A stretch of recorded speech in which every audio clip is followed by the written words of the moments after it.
Men, for some strange reason, think they need to do it all alone. What if you didn't? What does it take to seek help, to ask for help?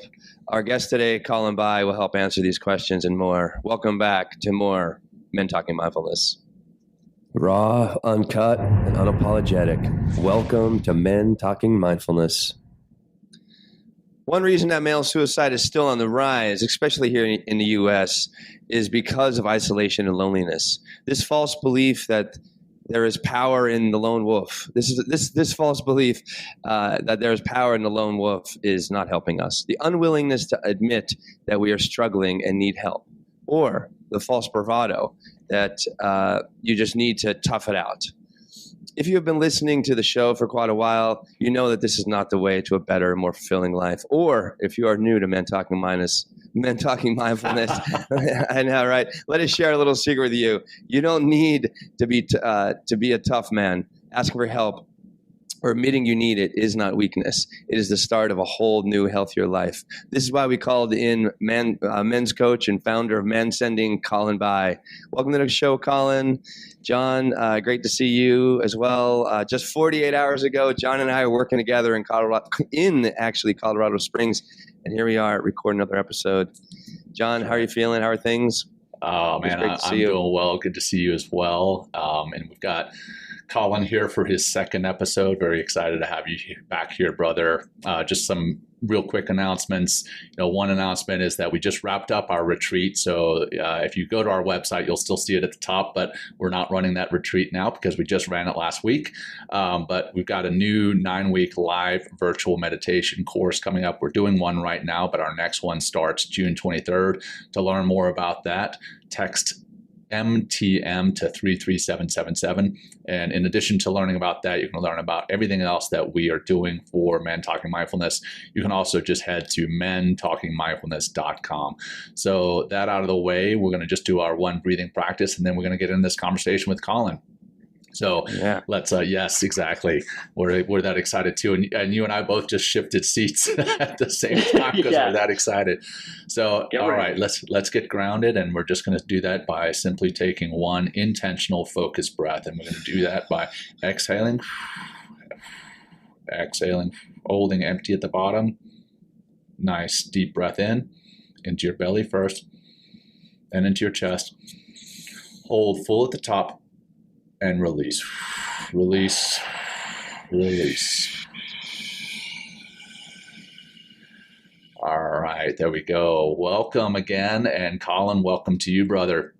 Hey, thank you. It is honor to be back. It's good to see you. Good to have you back. So, since your last appearance on the show, What new insights have you gained about young men and their struggles with connection? Oh, yeah, we're putting you right in the spot, like right away, Colin. We don't messing around anymore. You're seasoned. You're a seasoned guest. Raw and uncut, baby. No, that's what I'm all about.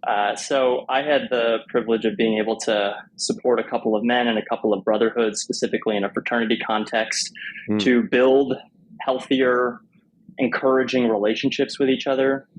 And, I think there's a lot of focus on mental health today and a large conversation going on around mental health, the mental health crisis, the challenge around mental health, and a lot of the language around it. When we talk about mental health, the first thing that comes to mind isn't actually what mental health looks like. It's what mental dis-eases look like, or mental challenges in terms of emotional dysregulation. We think about anxiety and depression and all these other labels that we have to describe what we're experiencing. And so, one insight that I found is there is a huge need for new language around mental health and around what it means to be well. Especially in the context of working with guys, often we think about health as a physical practice, but not recognizing that our emotions are part of the physical well-being of the body. One thing I like to say is, thoughts are the language of the mind. It's how we move through the world, how we describe what's happening, how we kind of get to know ourselves and make sense of the craziness that is living a life. And emotions are the language of the body. It's how our body as an organism speaks to us. And so learning to slow down and listen to what is being said, and even if we can't specifically say, oh, I'm noticing some frustration or anger or sadness or whatever it might be, even just being able to describe the sensation, I feel like hot in my chest or a tightness in my throat. These are all signals for our body that have a message and a reason behind it. So that's kind of one piece, is really focusing on creating new language and really developing a curiosity, not just into what's wrong, but also what we want. Like when we talk about mental health, what does mental health actually look like? What's the goal here? Same with emotional health, same with physical health. So that's a big piece. And I could just spitball on this for a long time. So if at any point you guys have another question, or we've got a few other ones. Yeah, just a couple. I'd love to hear from you as well. There is one other thing that I do want to share though, which is around similar topic, mental health. But one insight I found just from my conversations with guys, especially guys aged like 18 to 22, so college age, young adults, is one of the obstacles that is often talked about in terms of mental health and mental well-being is stigma, right? Yeah. The fear of being judged for expressing vulnerability, for being honest about how we're actually doing. And the word stigma doesn't really connect with young people, at least those that I've spoken to. There's much more focus around trust, and they're connected, obviously. So one of the ways that my work is evolving and developing is really honing in on how do we create trust. Trust not just in other people, but also trust in ourselves. And that is also the heart of confidence for me. I'm kind of so I have a background in theater, and I'm a bit of a language nerd. And I'm always interested in, where do words come from? And confidence is one of those words. The root is from Latin confidus, or fidelitas, which is with trust. And so confidence is really just being able to trust yourself. So, if shit's hitting the fan, can you be confident? Can you trust that you're able to respond? Or if you're about to go onto a podcast or take a leap of faith, or even something as simple as, having the confidence to know that you'll go to the gym when you say you will. It takes small acts of faith and small wins, and actually paying attention to those wins to start to build that confidence. So those are some insights that I'm pulling. Love it. Yeah. Well, that's such a great point about confidence, and being with trusting yourself, and you bring up such a great point. Like you can really begin to develop that self-trust, right? Or, your own trust, your confidence, right? That's what trust is. Or, with like taking these little small steps, like you said, like, you're going to say you're going to go to the gym at a certain time, and then go to the gym. But also I think what can help you build that confidence and build into and taking those steps is like a collective, like is having a brotherhood, is having community, is having somebody holding you accountable to take those steps. Tell me, so what, like you working mostly with younger men, what are they kind of suffering with most often? You said you're working with college age people. We have a lot of a lot of our audience are have sons or daughters that are age. So, what are some of the problems that you're seeing at this outside? With, I guess, confidence is probably one of them in this population that you're working with. Yeah, it's a funny time to be alive, especially for younger generations. I think we face unprecedented challenges as a species, and these are more strongly felt by those who are inheriting the challenges and the problems. And, a couple big things come to mind.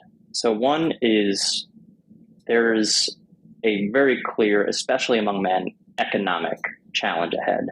I mean, adjusted for inflation, younger generations make less while buying a house and affording education is just getting more and more expensive. Right. I read recently that for the first time in the history of the United States, a 30-year-old is on average earning less than their parents did at 30. And so in some ways, we're facing a breach in the social contract that if I put the work in, if I follow the path that has been given to me, which for many people is education and then working, family, and retirement, that if I follow that path, it will work out. And for more and more young people, it's getting harder and harder. I mean, even just the fact that minimum wage hasn't changed very much at all. Obviously, it's dependent on where you are in this country, while inflation is on the rise is evidence of that. So that's kind of one piece, is there's a fear about financial stability. And often when I talk about guys and their goals, there is a deep desire for freedom, specifically around financial, whether they're an artist and they just want to make music without having to worry about the cost of it and the cost of living, or maybe they want to have a family and that's their priority at some point, but also recognizing they want to provide their family a level of stability financially and the safety and security that comes with that. So economics is a big piece of it that I don't know if, at least not in the circles I operate in, if it's talked, if it's given as much appreciation as it should be. I mean, one thing for me personally as a younger guy is, our national debt is in the trillions and trillions of dollars, getting more and more. And no one seems to be worried about it actively. We think, there's other bigger fish to fry, but that's just one thing that I know in the next 20, 30 years, that's going to be a problem my generation is going to have to figure out. You're welcome. Yeah. Yeah. Right. And I'm not an economist, so a lot of this, I'm not qualified to speak on solutions, et cetera. But that's just what's in the atmosphere, what's in the air. Another big challenge, and you kind of address this in the intro, is the social challenges. I mean, there's a recent State of American Men, which was published by Equimundo, amazing report if you haven't read it. And 2/3 of men ages 18 to 23 say that no one really knows me well. If you take that and also consider a Harvard study that has been going on for over 85 years on what is the key to a healthy and happy life, spoiler alert, it's quality relationships. There you go. There is going to be there currently is, and it's probably only going to get more intense, a rift in our ability to connect to ourselves, to connect to each other. And as we look at these large challenges that are becoming more and more global, look at the environment. The fact is, nobody can solve these issues alone. Robin Sharma has a quote that I love: "The bigger the dream, the more important the team."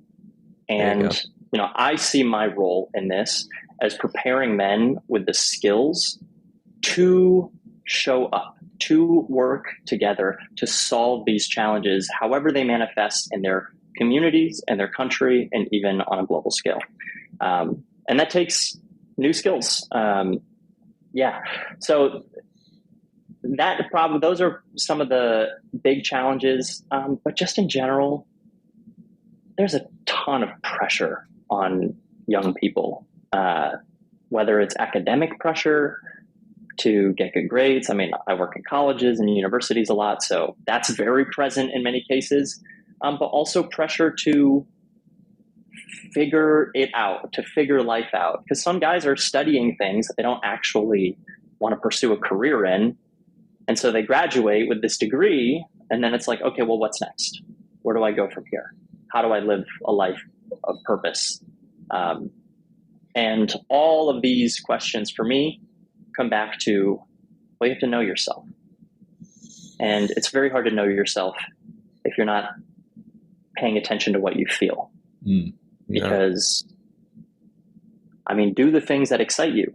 But if you don't let yourself feel excited, because you've been ignoring your emotions because you've learned that they make me weak or they're a vulnerability, and it's going to be very, very difficult to figure out where to direct your energy.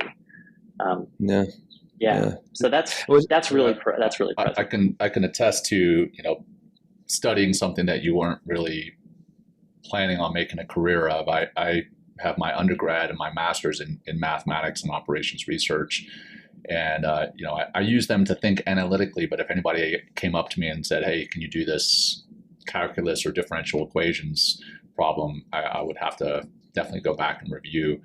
But, I also want to talk about the piece where you mentioned the 30-year-old now is not making what the 30-year-old 20 years ago was making, or 30 years ago. And I read this book called Generations, and I forget the author, but it was really eye-opening in that it explained why the various generations feel and express themselves the way that they do. There's a lot of, from me, okay, for example, I'm a Gen X, right? And for a while there was like, oh, millennials. And then now there's oh, come on, Gen Z, get it together. But this book explains why the different generations are, including the greatest generation, including the boomers, including Gen X. And it really gives you an appreciation for why they are the way, quote unquote, the way they are. And, one of the things that they spoke about was that very fact, the fact that the money isn't what it used to be, including accounting for inflation. But it also mentioned, the delay in launching, not the failure to launch, but the delay in launching. So like when, I left home at 18 years old, and, I went out and started to pursue a career. This day and age, there's a lot of 18-year-olds, 19-year-olds, 20-year-olds who are in college, but they're still staying at home. And then when they graduate college, they stay at home for a while. And I'm not saying that that's right or wrong, but sometimes that can prevent them from pursuing a career that pays as much as it may have otherwise. Anyway, that aside, coming back to that State of American Men, that Equimundo report, where they reported that 2/3 of U.S. men aged 18 to 23 feel that no one really knows them well. And given that statistic, what are some of the innovative ways you can think that we can address that feeling of isolation among men? Yeah. The answers that come to mind are, from my perspective, pretty simple. And also, to address it, we also have to address the systems and the communities around men. So, I mean, one very simple example is for parents who, generally speaking, want their kids to do well, to succeed, whatever that means in this world and for them.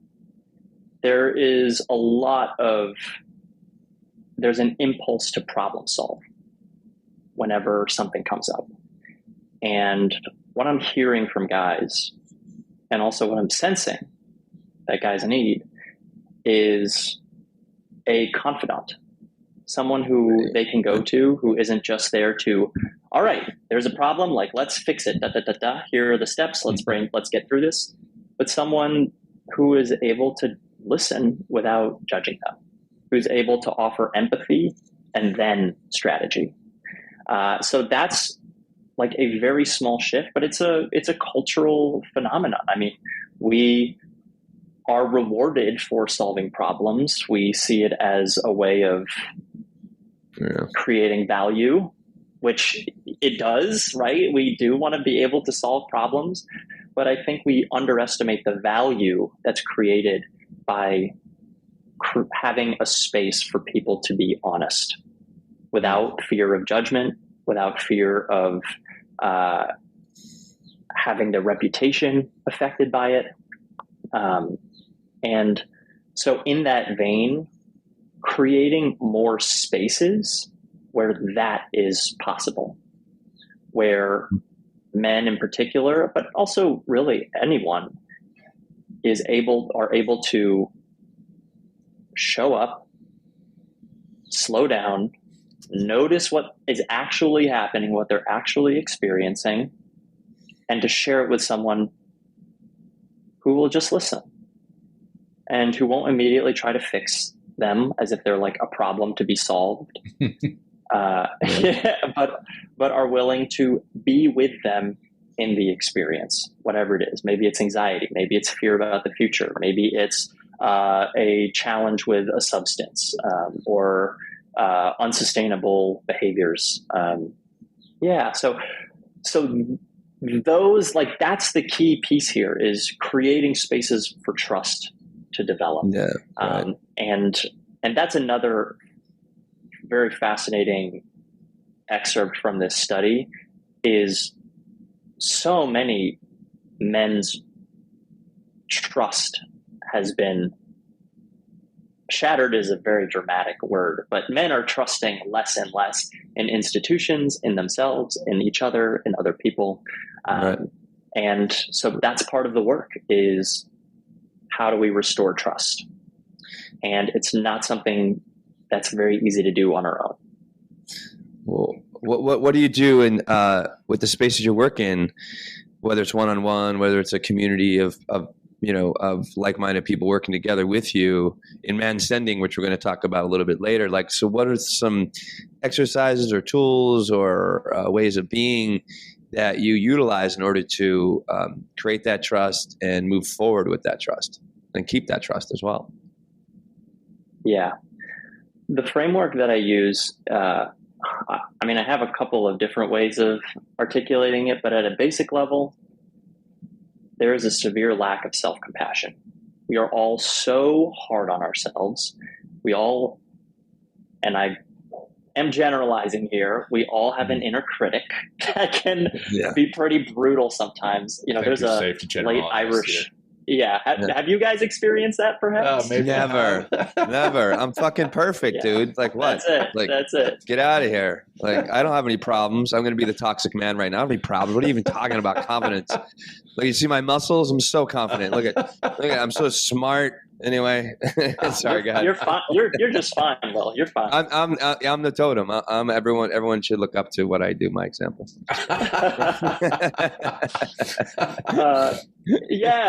And I think for a lot of guys, it's the concept of self-compassion. They probably have heard about it, but they've never thought about really applying it to themselves. And what does it actually look like? And if I've experienced this firsthand, but sometimes the hardest part is going through life and having an interaction that's really, small, offhand. Maybe I say something or I did something, and the mind just ruminates and ruminates and ruminates. And we just, I've previously just spiraled in and analyzed the shit out of this one comment that I made. I still do that sometimes. So being able to recognize what's happening and then shift your focus, move your awareness to something else, ideally moving it away from what you don't want and toward what you do want. So developing a sense of self-compassion is key. But before we can do that, there's a couple of steps that need to happen. And so the framework is, if you want to love yourself, you have to be yourself. And if you want to be yourself, you have to know yourself. And so, Colin, you're dropping some fucking truth bombs here, man. I mean, like, goddamn. Yeah, and these are big, but keep going. This is awesome. That's the thing. People are like, just love yourself. And most people, I mean, many people, and myself included, was like, well, what the fuck? Pardon my French. What does that mean? How do I do that? Right? Like, I wish I could just, exactly. Okay, I'm really nice to myself now. I'm very kind. I can just fail and keep going and be very awkward in a situation, curse on that podcast and not think about it. I know we're uncut here. We're raw and unapologetic. Yes. He knows it. And so now the same question is, okay, well, know yourself so that you can be yourself, so you can love yourself. How do I know myself? And I ask the question, well, how do you know anything? You pay attention. You listen to it. And for us, that means paying attention to us, to ourselves. And that means paying attention to what's happening in my body, paying attention to what's happening emotionally, which is very connected to that, and also paying attention to what's happening up here. What am I saying about myself? And the way that I support guys to do that, because often, I don't have a ton of time to explore these different pieces. So I really try to deliver the most effective intervention or activity or experience as possible. Because I'm a big believer, you can't just hear about it. You have to experience it. Yeah, you have to experience what we're talking about to realize its power so that you're motivated to actually do the thing. It's like breath work or, breathing. I hear the breath is the lever for the nervous system. It can change your state. You can calm yourself down. You can rev yourself up. You can rally with the breath. I'm like, okay, great. But now instead of saying that, what if I just took somebody through 5 minutes of breathing where they feel their energy rise and then we take them back down? That stays with them. And then they're like, oh, I've actually experienced this. So the practical activities like breathing exercises, like mindfulness practices, I do something called centering, which is priming for meditation, but it's priming for listening to sense what's happening. Another one of these fun words, right? Sensitivity. Often seen as a negative don't go down that path. Don't go down that path. We don't talk about sensitivity on the show. What are you talking about, dude? Yeah, we got to get rid of this guy.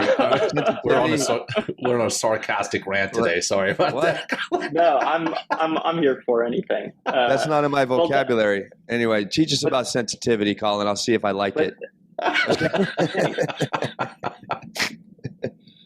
Shifting from sensitivity, which can be seen as a liability, right? When we are affected by our experiences strongly, emotionally, and moving it into sensibility, which is our ability to sense. Instead of being affected immediately by what's happening, we feel it, we notice it, but it informs us. It informs our response rather than leading to a reaction. And as I'm talking, I'm sure you guys can get a sense like mindfulness is at the root of all of this, this ability to notice what's going on without needing it to be different. It won't change your situation. It will give you the space to respond to it with skill. That's the key here with everything I do. So one of those great practices, if you want to know yourself, what are your core values? What are the ideals that you prioritize? And we have values that we say are important, and then we have values that actually dictate our behavior. So, for example, one of my values is vitality. It's a core value. It governs a lot of what I do. Will this bring me more energy, or will this deplete my energy and reduce it? I don't love going to the gym. I really don't, which, is a hot take in some circles and then very relatable in others. But I do it because it's aligned with vitality, because I know if I do this thing, I'm increasing my energy capacity. I will have more energy. It's like making the battery bigger. Right. But here's the thing. If you don't know how to listen to yourself, if you don't know what feels important to you, it's going to be real hard to figure out what your values are. Yeah. And so when I do a workshop with a chapter in a fraternity, one of the first things we do, we practice breathing and centering, starting to bring the attention from the outside and inward. And then we go through a core values exercise and we figure out what really matters. And it's something a lot of guys haven't had the chance or space or invitation to think about, because we, at an early age, usually take on the definition of success from society, from our parents, from our school. And personalizing success, really asking ourselves, okay, what does success actually mean to me? That is really fundamental in understanding who you are and what matters to you. And so for me, like, success is living authentically, living with integrity. If I show up and integrity, another one of my core values, if I show up as best as I can and I'm honest about how I'm doing and I take care of my responsibilities, I follow through on the things I say I did, that's success in the long run. And the beauty of it is I don't have to postpone my satisfaction. I don't have to wait and say, oh, when I make X hundreds of thousands of dollars, when I have a family that looks like this, when I have a career that looks like this, then I will be successful. But it's a radical shift to saying, I can be successful right now if I know what matters to me and I'm acting on it. I'm living it. So believing it. That's one piece, like one something that I start, because it's a conversation that needs to happen, in my opinion. And unless someone is there to hold you accountable, it probably won't, at least not until much later. And core values are a helpful thing to know because they'll also change over time. And you won't know that unless you are able to listen and sense what's going on in my life. Where am I experiencing excitement? What's depleting my energy? Where's the joy? Where's the fear? These are all points of data that many men, because we learn that being open and vulnerable, having emotions is a liability, we cut ourselves off from that extremely valuable source of information. And part of the work is being in a space where you can trust that if you go there, if you show that, you'll be okay. Yeah. And when you do go there, believing what you feel. I think a lot of the time we have these core values that we say, like you said, we have ones that we live and then ones that we believe. And I think that's a key difference there. And coming back to the negative self-talk that so many of us have,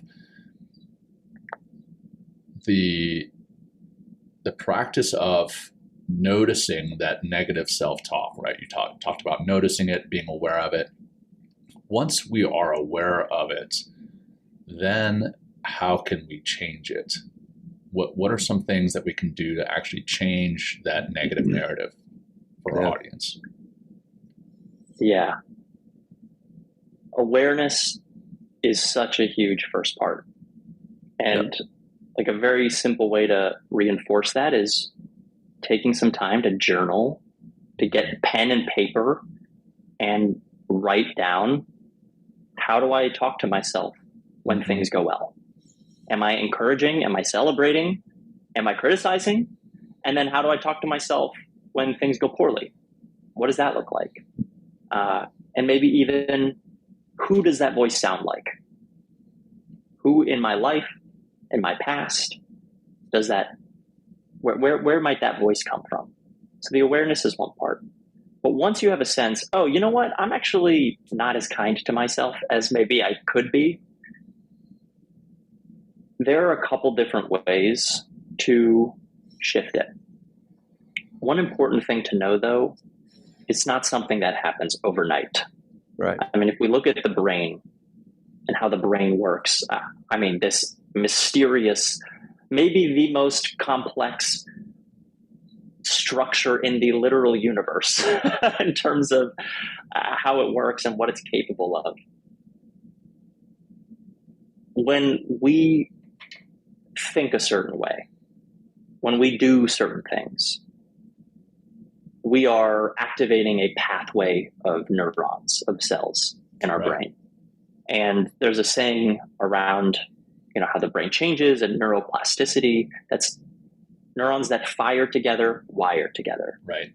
And so if this is a pattern that you have been reinforcing for years, maybe even decades, it's going to be a superhighway. It will be so easy to have that thought, something little will happen, and I'll just say you idiot or you moron, whatever it is.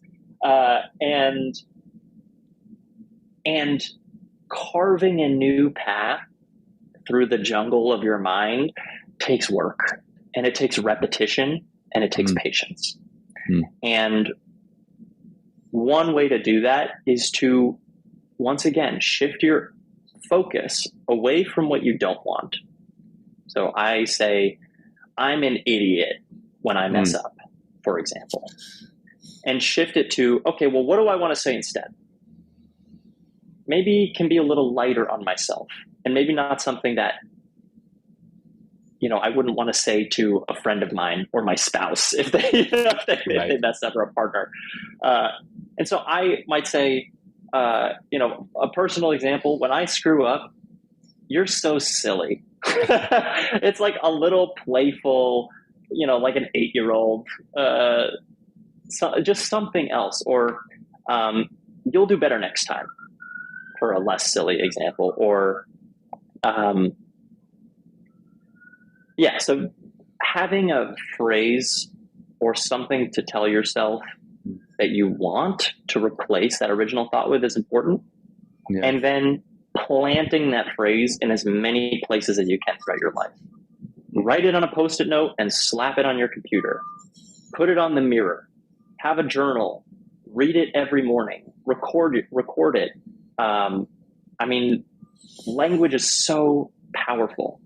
And I'm a big believer that, and you guys, we were actually talking about this before the stream started. You're reorganizing your closet because, environment matters. Environment is so important.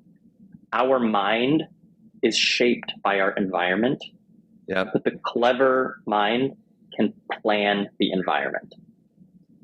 And so part of the work is planning your environment.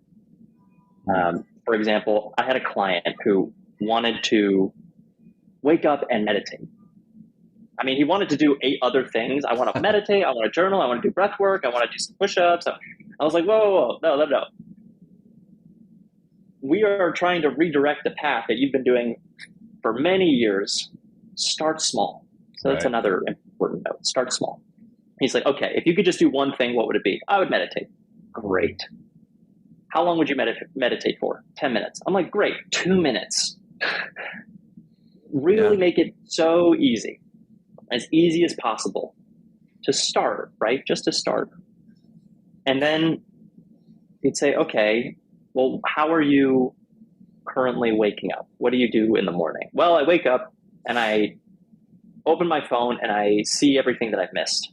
Yep. It's like, okay, well, here's an opportunity. We're shaped by our environment. Having your phone next to your bed within arm's reach, so it's the first thing you can look at in the morning and before you go to bed, a portal to to an enormous amount of suffering and information and choices and bad habits. Right. Yeah. Well, habits that may not be serving you. Right. That's your environment. Of course it's going to shape you. So let's plan the environment. What could you do to shift the environment? Oh, well, I could move my phone into the other room. Great. Why haven't you done that? Well, because I use it as my alarm. Great. What's stopping you from getting an alarm? Like an actual alarm clock that people have used for decades before most of us switched to our phones. Oh, great idea. And he, that day, got an alarm clock, moved his phone. He doesn't sleep near it anymore. And he is many days into his new mindfulness practice, waking up. And that's like part of the work here, because going back to your previous question, people are tired. Mm-hmm. It is an exhausting time to be alive, even from just the decision fatigue, having to make so many decisions, that being able to simplify life is one of the greatest blessings we can give ourselves. Mm-hmm. And the key to that is making a choice that eliminates other choices. So moving your phone out of your room is a choice. Now you don't have to think about it. You don't have to choose, I'm getting out of bed, I'm not going to look at my phone. Instead, I'm going to sit here and meditate. My phone's right there. I could stop at any moment. Or like, I'm going to open my guided meditation. Oh, but I have 4 notifications. Let me check those first, Yeah, right.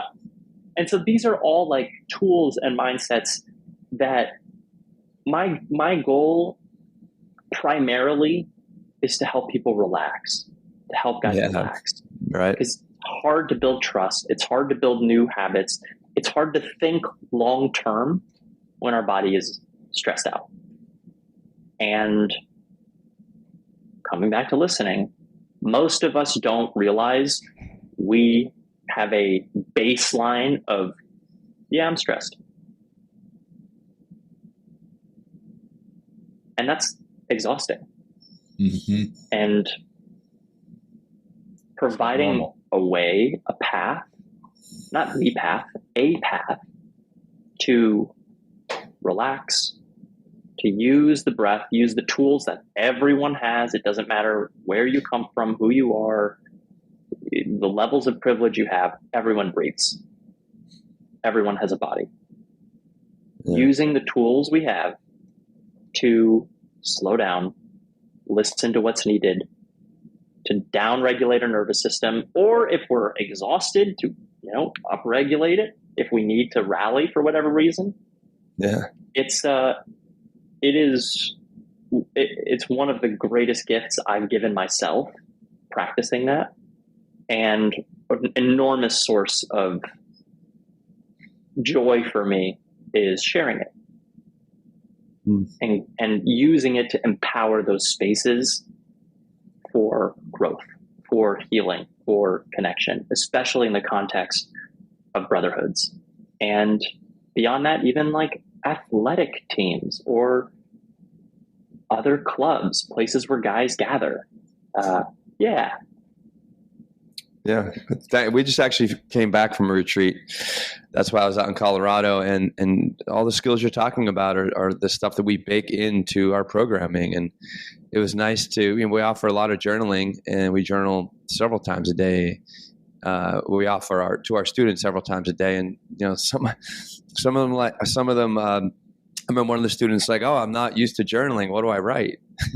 It's such a powerful practice in order to journal, what journaling does is, like you mentioned, just like it gets the thought out of our head.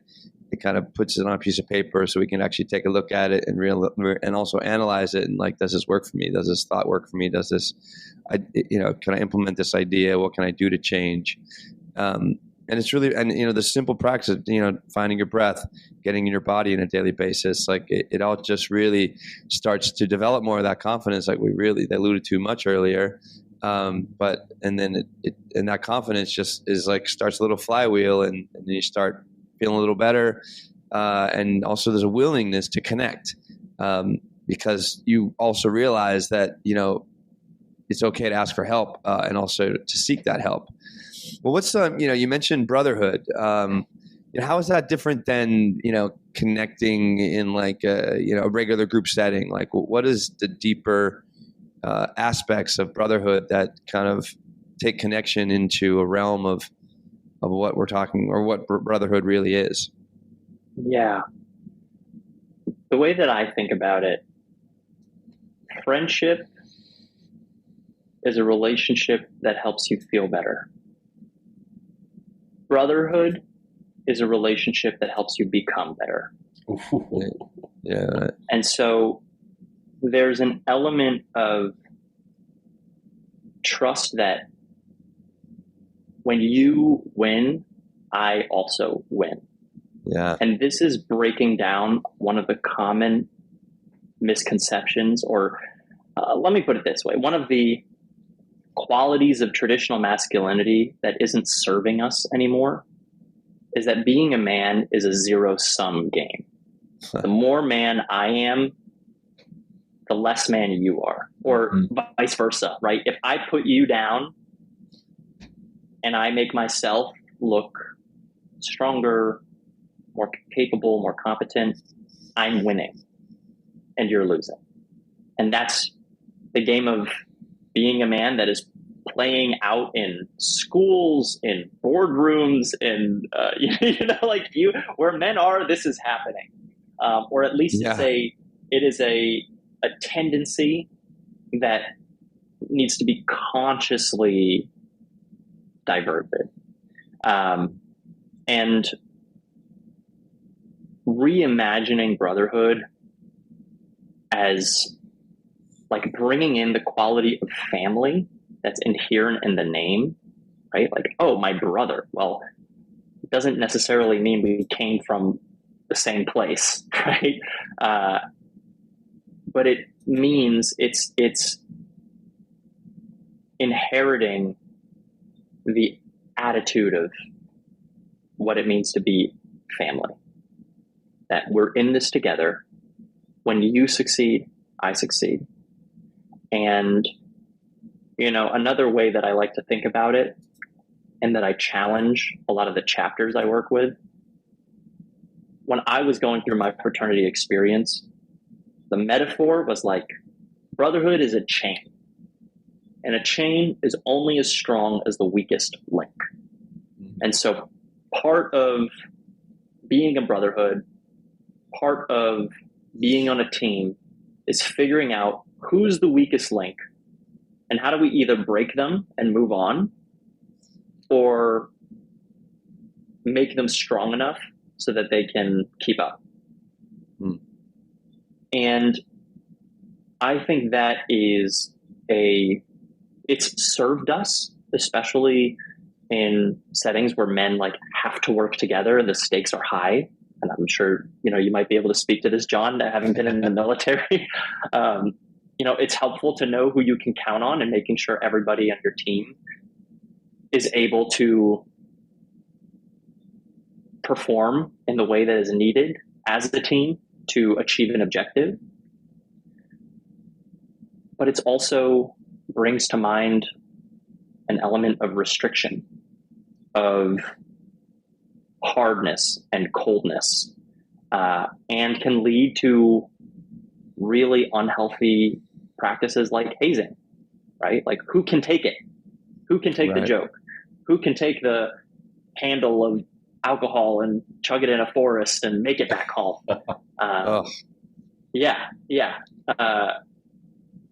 Don't get me started.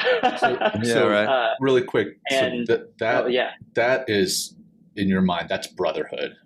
Is that correct? So, like, again, distinguishing between the two, brotherhood and friendship, or brotherhood and community. Friendship can make you feel better. Brotherhood can make you be better. But am I understanding you correctly? Brotherhood can be a double-edged sword. Am I understanding that correctly? Totally. Okay. In the sense that I think there is a mature form of brotherhood and a less mature form of brotherhood. And that's dependent on the maturity of the men themselves. So it's very hard to have a mature brotherhood if the individuals in the brotherhood aren't behaving or focusing on their growth, or have the support and the guidance and the mentorship to show them what does it mean to be a man? What does it mean to be a well-integrated, competent, compassionate, effective leader in the sense of manhood? Somebody who's able to protect, to support, but in a way that's not oppressive or disrespectful. And, you know, that in my mind, that immature tends to be in the metaphor of like a chain, right? And there's a rank. Who's on top, who fits where in this hierarchy. And so what I invite the men and brothers that I work with to reframe their conception of like, what is a brotherhood? It's not a chain, it's a net. It exists to uplift, to catch you if you are falling. And it's not just one man with a link above and a link below. It's a man with a literal network of support. And those men are connected to other men. And the reality of and once again, in my experience of a fraternity chapter, you aren't going to love every guy in the chapter. Yeah. I had 3 to 5 guys. They were my guys. They were the men that I counted on when I went through a really difficult breakup in college. They were there to catch me, to support me. And for me, that's part of what brotherhood's about, is seeing yourself as part of a net. And one thing that I emphasize is that the strength of a brotherhood is not the strength of a link in the chain. It's not the strength of the individual brothers. It is the strength of the relationships between the men. When you have men who are connected to each other, who trust each other, who support each other, who hold each other accountable, and that's a whole topic on its own. Like, what does that mean? How do we do that? That's a healthy brotherhood. Because the hard reality is things suck sometimes. Yeah, and for sure. We are gonna mess up big time. Who's there when we do? Or do we just get dropped as the link that's broken? We have a saying, actually we have a law, quote unquote, in the Navy that's very similar to that. It's the 5th law of the Navy is, on the strength of one link in the cable dependeth the might of the chain. Who knows when thou mayest be tested, so live that thou bearest the strain. But I love the analogy of changing that analogy, or rather the thought of changing that analogy from the chain to the net, and all supporting one another. And I also, I've always used the word brotherhood. I mean, we in the SEAL teams, we have an acronym for it, LLTB, long live the brotherhood.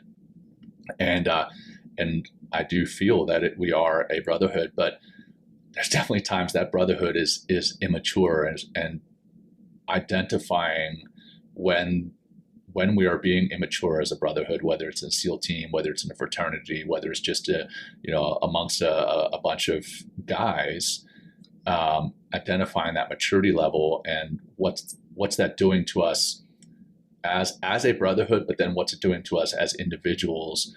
I think that's critical. I don't really have a question here, but I just thought that was really profound, Colin. And you, like Will said, you're dropping some serious knowledge bombs on this episode, man. Well, I have a question. So when someone, you have a guy come in and he is part of this brotherhood, or the guys are already working with it within this brotherhood. Like, so how are they changing because of the support of other men that are helping them to be better? Like, what's like, not just, the actions and maybe the changes they're bringing in their life, but also how is that confidence, I'd imagine, that's coming through that brotherhood? How is that, manifesting in their lives as well? Great question. When I do work with a group of men or even an individual man who is looking to really step into their full potency, to maximize the energy they have and also their ability to direct it at any given target or goal or mission or vision or dream, whatever that might be. I have like short-term wins and then long-term wins. So the short-term wins, when I'm working with a chapter, I do a workshop called Building Brotherhood. And I go in and take this group of men who is a brotherhood, or who are a brotherhood, and I really help them feel connected and integrate as a brotherhood. And I give them a charge at the end and hold them accountable to create a set of agreements that they as a brotherhood agree to follow. So that's kind of a long-term shift. And so over the months I work with them and I'm just texting. We have like a group chat. I had a chapter recently. It was just a beautiful moment where I was, we were in this big circle at the end of this experience. And I said, we started working on these agreements, writing them down, be open and transparent in your communication, practice being kinder to each other, whatever they are. Right. And I asked, who's a man willing to lead this effort? One guy stepped forward, 2, 3, 4, 5 guys stepped into the circle. I was like, hell yes. Like, this is what it's about. Yes. And so just having, a group text with these guys and following up and working on them to refine and share these, and then hold the brother accountable, make sure they're shared when new members come in. So that's like one example of long-term shift, right? Because as I go through all of this, I really try not to fall into the trap of moralizing maturity. You're a better person if you're more mature. You're a better brotherhood if you are more mature.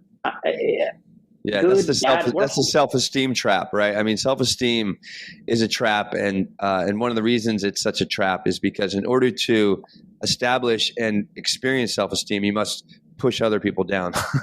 You know what I mean? So when you're always like comparing yourself to other people, it's like, oh, well, I'm more mature than you, so therefore I'm just a better person than you. It's like, it doesn't help anybody, including the zero-sum game that Colin. Right, zero-sum game. But can continue, Colin. Thank you. Yeah, no, that's absolutely right. And well, actually, I lost my train of thought. I know. I fucked up. I'm sorry. I screwed you up. No, you're good. You're good. Well, I'll tell you what, Colin. If it pops back into your mind, that's great. But Will and I, we've got our questions that we've gone through. But as we come to the end of the episode, what is something, or is there anything that we haven't discussed yet that you want to make sure our community hears, your community hears? What's that one thing that you really feel is important that we have not discussed yet?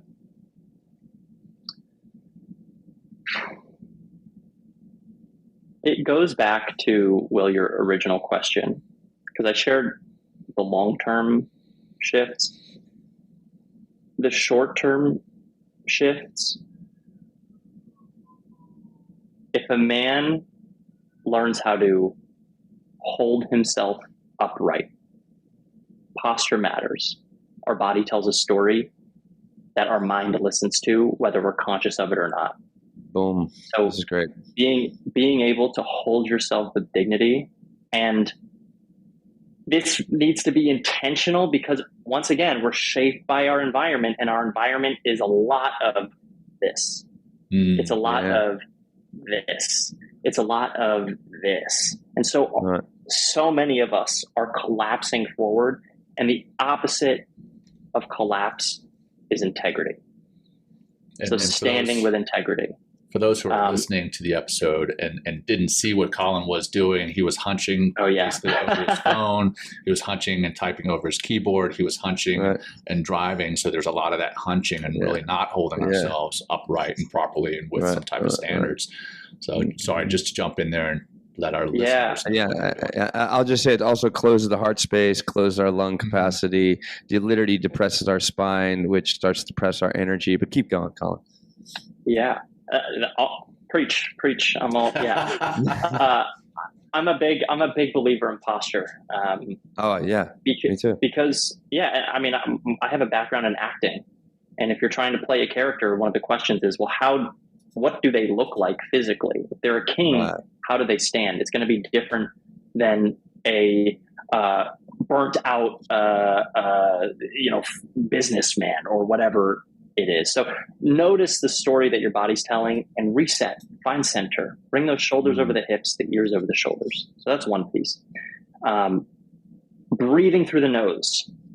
Another, like the most leverage you can get out of the smallest change is to just close your lips and keep your teeth apart. You will be improving the amount of oxygen delivered to every cell in your body. So that's another adjustment. And then the last one, and this ties to your final question, practice curiosity. Practice curiosity. Get interested.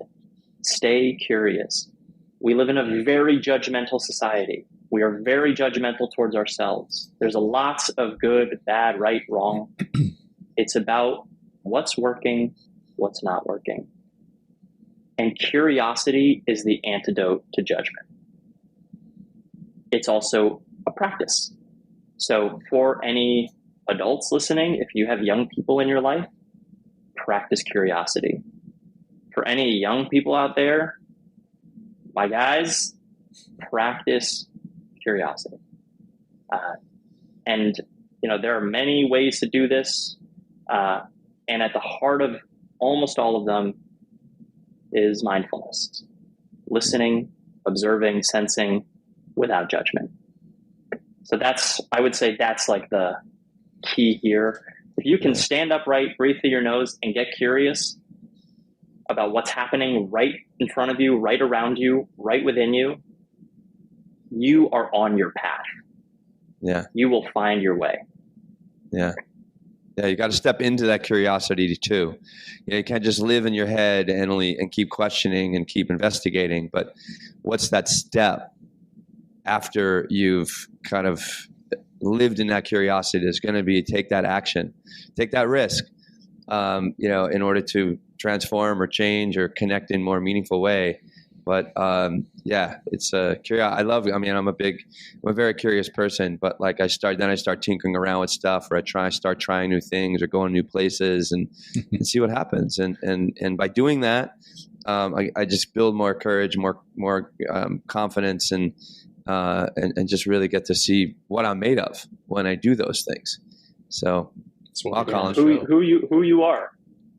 Exactly. And that curiosity is wired into every single one of us. I mean, without it, like we'd still be living in caves, right? We'd still be, eating the same shitty food or something like that, because we never left the cave. But because of curiosity, we're look at the world we're living in now because we started asking different questions. And maybe you can ask, as your listener out there, what questions could you ask, that are going to lead you into new places and create new connections. So speaking of curiosity, Colin, for those who are curious about Manscending or what it is you're doing, what's the best way for them to get a hold of you, man? Check out our website, manscending.work. It's .work because it takes work. It takes work. It takes fucking work. And you can follow us on Instagram at Manscending. Love it. Love it. There is one last piece that I think is really important to mention. Yeah. And that is that having the space, time, and opportunity to really get curious is a privilege. And while it's available to anybody, we're in a society where sometimes circumstances can keep us running, and keep us from down regulating, especially if we don't know how to do that effectively. That makes it more difficult for some than others. So just something to keep in mind. Yeah. Well, let's down regulate right now. And Colin, I neglected to ask you this at the beginning. I know you're a practitioner and obviously a teacher, and you learned this last time. What we like to do is basically put our guests on the spot. No, we don't. We like to ask them beforehand, but I'm going to put you on the spot. If you're comfortable being put on the spot, would you like to lead our closing practice here? I'd be honored. Right on, man. How much time we got? A minute, two? Just take maybe 2-3 minutes. Just Perfect. nice and easy, man. Yeah, let's get centered. Start with the body. Put your feet flat on the floor. Sit in the center of your seat.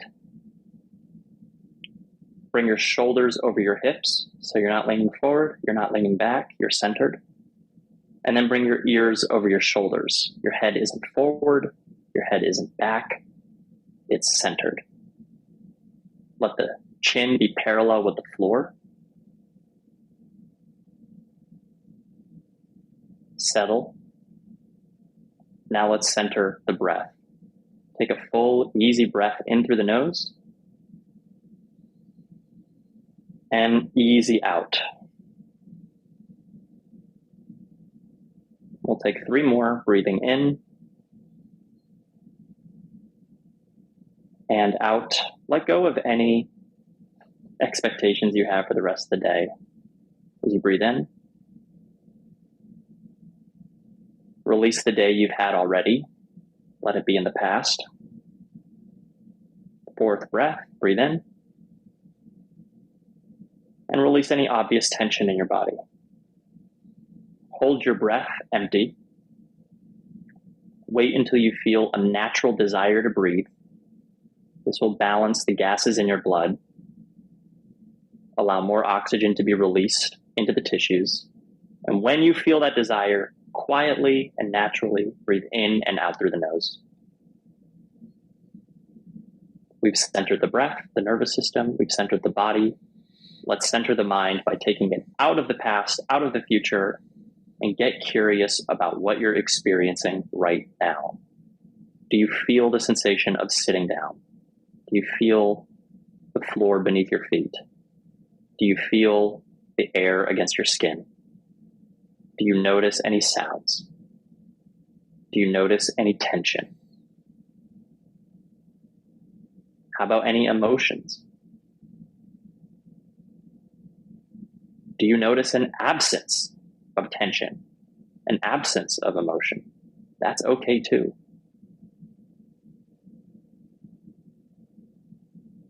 Let your eyes relax. Let your jaw relax. And for just a few moments, practice being you without an agenda, without needing to change anything about yourself. Just breathe easily and be a human being, not a human doing.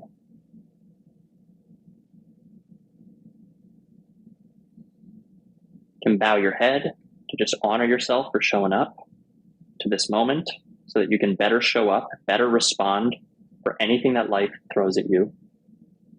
And if you'd like, you can bow a little bit deeper if you have any greater belief, virtue, value that you want to honor. And let that go. Slowly open your eyes. And here's the hard part. Keep part of your awareness inward. Notice what's inside as you come back into the world. That's the real practice.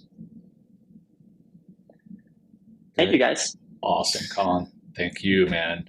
Fantastic meditation. I love the focus, and we'll can attest to this on the body, the nervous system, and then the mind. Yeah, right. That's how I started doing my meditations, is settling the body, then the nervous system, the mind. And the way that I remember that is BNM. So body, nervous system, mind. But BNM is be now, man. Be now. I like that. So, yeah. Colin, been fantastic having you back, brother. I love what you're doing. Let us know how we can support you in Manscending and any other way that we can support you. Fantastic nuggets of wisdom that you've shared with us today. And man, love what you're doing. So, Will, anything? Thank you. No, just, thank you again, Colin. It's great to have you back on the show and complete our conversation that we started last year. And I love to see you. I mean, you're growing as a person. Like, I was like, fuck, this is the same guy I saw like 8 months ago. Like, you just like, you look different. You look more alive. You actually like look more confident, more grounded in what you're doing. And not that you weren't before. Yeah, no, yeah. But hey, I'm growing too. We're all growing. We're all growing. You know, we're all growing for sure.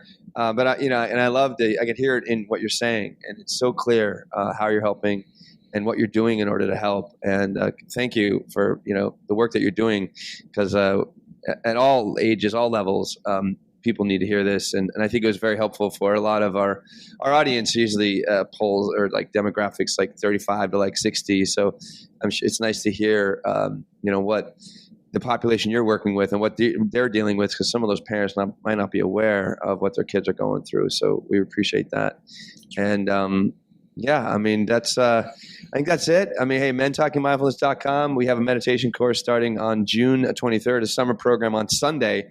Class is going to be in the morning. So look for more information on mentalkingmindfulness.com and join that 9-week live virtual class to help you create a consistent meditation practice. There you go. Colin, yeah. Deep gratitude from my end as well. Thank you, guys. Back at you, brother. And deep gratitude to our community. If you're listening to this for the first time, please like, share, subscribe on all the different platforms, and let us know what you need to hear, what you want to hear from us and our guests. Colin, you've been fantastic. And until next time, everyone, take care. Peace. Take care. Peace, everybody. Thank Colin. Thank you for joining us today. We hope you walk away with some new tools and insights to guide you on your life journey. New episodes are being published every week, so please join us again for some meaningful discussion. For more information, please check out mentalkingmindfulness.com.